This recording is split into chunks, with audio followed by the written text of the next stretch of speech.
Hello, let's start with worksheet 49. The first example that we are going to do is if the perimeter and area of the circle are numerically equal, then find the diameter of the circle. अब हमें दिया हुआ है कि perimeter और area of the circle are numerically equal.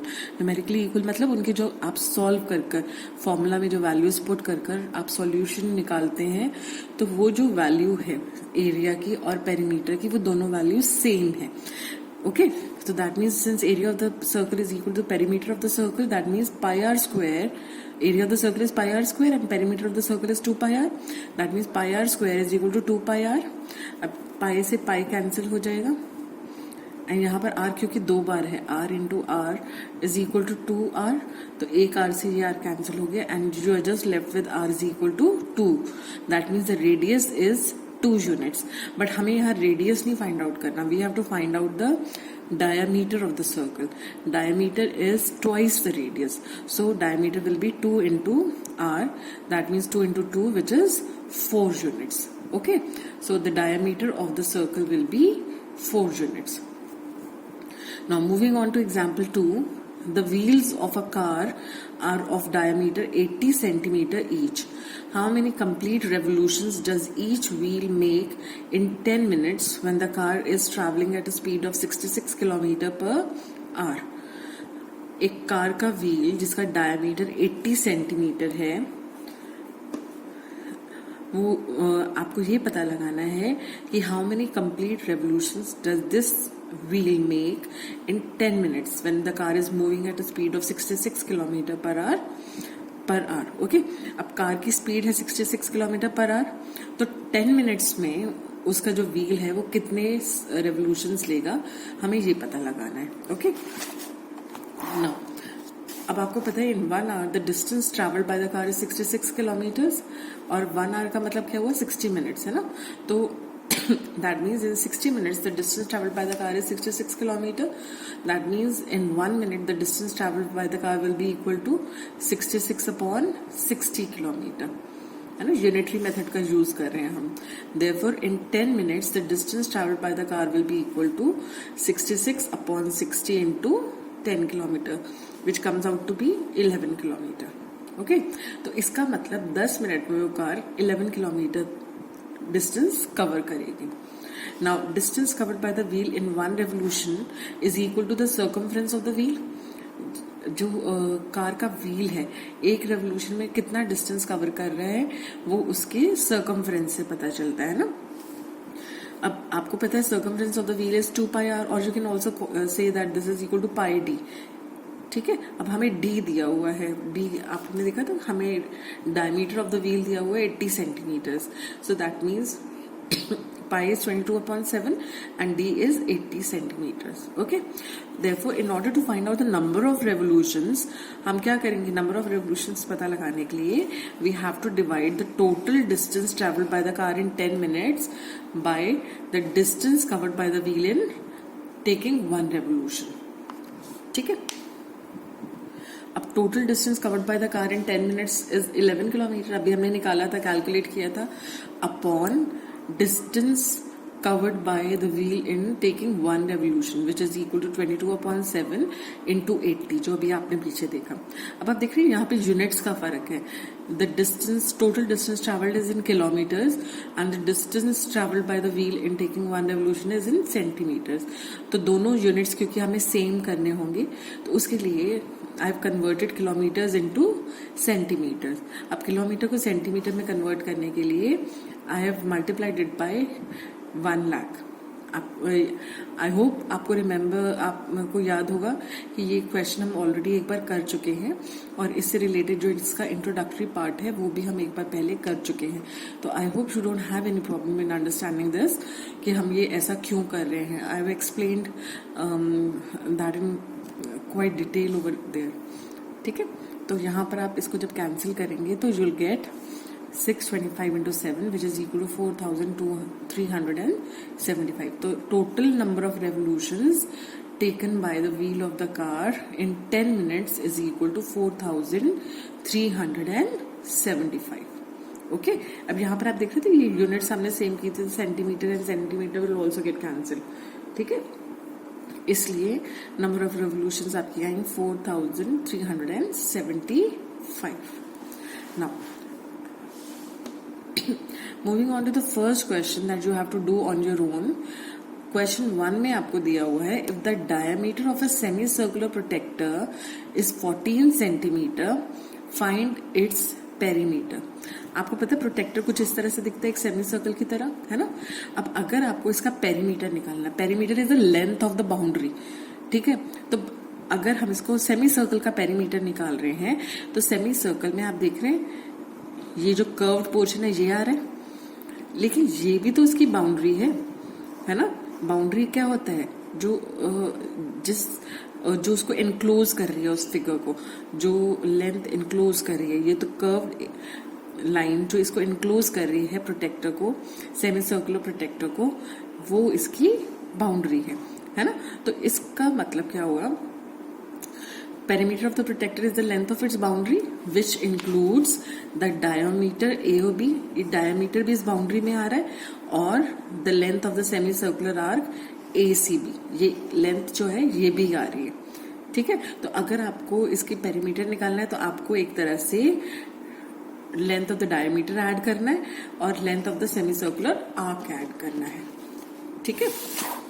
अब हमें पता है length of the diameter is 2r, diameter is given by 2r, and length of the semi circular arc, circle का सर्कमफ्रेंस होता है 2πr. अब क्योंकि ये सेमी सर्कल है तो इसका सर्कमफ्रेंस होगा half of 2πr which is πr, है ना. 2 से ये 2 कैंसिल हो गया. तो हमें जो टोटल पेरीमीटर फाइंड आउट करना है प्रोटेक्टर का, that will be equal to 2r plus πr. Now 2 into R, radius आपको कितना दिया हुआ है, आपको रेडियस दिया हुआ है, डायमीटर इज 14, तो 2r is actually the diameter, है ना. तो हमने यहाँ पर 2r की जगह डायरेक्टली 14 पुट कर दिया. आपको पता है d is equal to 2r which is equal to 14, तो r हो जाएगा 14/2 which is equal to 7 centimetre. तो यहाँ पे जब पाई आर में आर की वैल्यू पुट करनी है तो आर की जगह आप पुट करेंगे 7, तो this will be 14 plus 22/7 into 7. तो यहाँ 7 से 7 कैंसिल हो गया and you are left with 14 plus 22 which is 36 centimetres. Okay. Now the second question says that find the number of revolutions made by a circular wheel of area 6.16 meters square in rolling a distance of 572 meters. अब एक circular wheel है, इस wheel का आपको area दिया हुआ है, ठीक है. लेकिन ये जो व्हील रोल करता है, रोल करते समय ये जो डिस्टेंस कवर कर रहा है वो डिस्टेंस उसके सर्कमफ्रेंस के बराबर होता है ना. अब आपको एक तरह से सर्कमफ्रेंस पता लगाना है पहले, ठीक है. अब आपको एरिया गिवन है, एरिया से you can easily calculate the radius of the wheel. अभी हमको इस व्हील का रेडियस नहीं गिवन, तो हमने क्या देखा कि distance covered by the wheel in taking 1 revolution is equal to circumference of the wheel which is 2πr. लेकिन ये 2πr निकालने के लिए क्योंकि हमें रेडियस की जरूरत है और हमें रेडियस ऑफ द व्हील नहीं गिवन, हमें क्या गिवन है, we are given the area of the wheel. तो हम क्या करेंगे, we start with the area of the wheel. हमें पता है area of the wheel is 6.16 metre square, ये गिवन है हमें. That means πr square is equal to 6.16 metre square और r square is equal to 6.16 को मैंने डेसिमल हटाकर यहाँ 100 से डिवाइड कर दिया है इनटू जब पाई इक्वल टू की दूसरी तरफ आएगा, तो क्योंकि पाई की वैल्यू होती है 22/7, जब ये इक्वल टू की दूसरी तरफ जाएगा तो इसकी वैल्यू हो जाएगी 7/22. अब आप इसको कैंसिल करेंगे, तो कैंसिल करने के बाद you will see that r square is equal to 14/10. Okay. तो r अगर आपका 14/10 है, that means r is equal to 1.4 metres. Okay. I hope you will be able to do this calculation part. अगर आप चाहते हैं तो मैं यहाँ एक्सप्लेन कर सकती हूँ आपको. देखिए 616/100 इंटू 7/22 है, ठीक है. 11 से अगर हम इसको कैंसिल करते हैं, 11 5 जा 55, 6 बचा, 11 6 जा 66, ये 2 आ गया. अब 2 से आपने इसको फिर कैंसिल किया तो यू गेट 28, ठीक है. अब आप देखेंगे 28 can be written as 4 into 7, 7 4 जा 28 होता है, इंटू 7 जी 28 को मैंने लिख लिया 4 इंटू 7 और ये वाला 7 ऐसे लिख लिया, और 100 को मैंने लिख लिया 10 इंटू 10। तो ये आर स्क्वायर की वैल्यू है।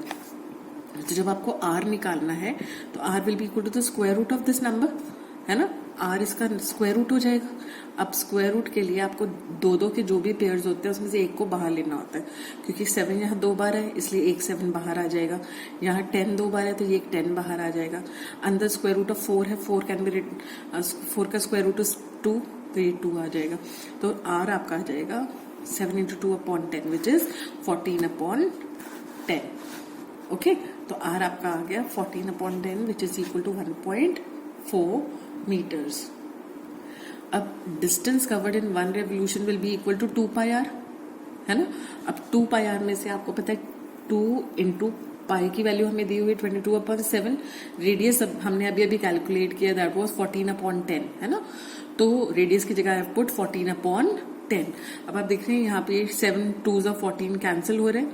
आपके पास बचा 2 into 22 is 44, 44 into 2 is 88 upon 10 metres which is equal to 8.8 metres.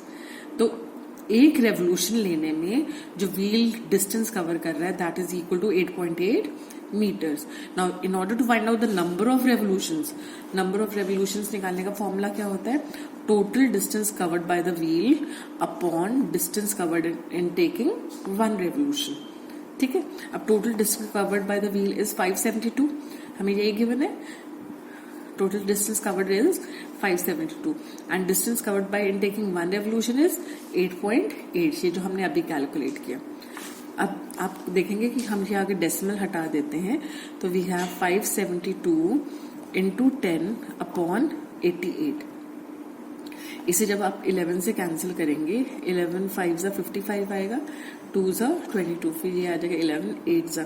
फिर इसको फर्दर जब आप कैंसिल करेंगे तो विल हैव 4, यहाँ पर आपको मिलेगा 26। जब आप इसको 4 को फिट करेंगे 2 से तो यहाँ आया 2, यहाँ आया 13, तो आपके पास आया, इसको भी हम कैंसिल कर सकते हैं, तो I have 13 into 5 which is 65. तो therefore the number of revolutions taken by the wheel in traveling a distance of 572 meters is 65. Okay. Now moving on to the third question. The third question says that the cost of fencing circular field at the rate of 24 per meter is rupees 5,280. The field is to be plowed at the rate of rupees 0.50 per meter square. Find the cost of plowing the field. अब आपको देखो क्या given है कि आपको cost of fencing the circular field at the rate of 24 पर metre is इतना।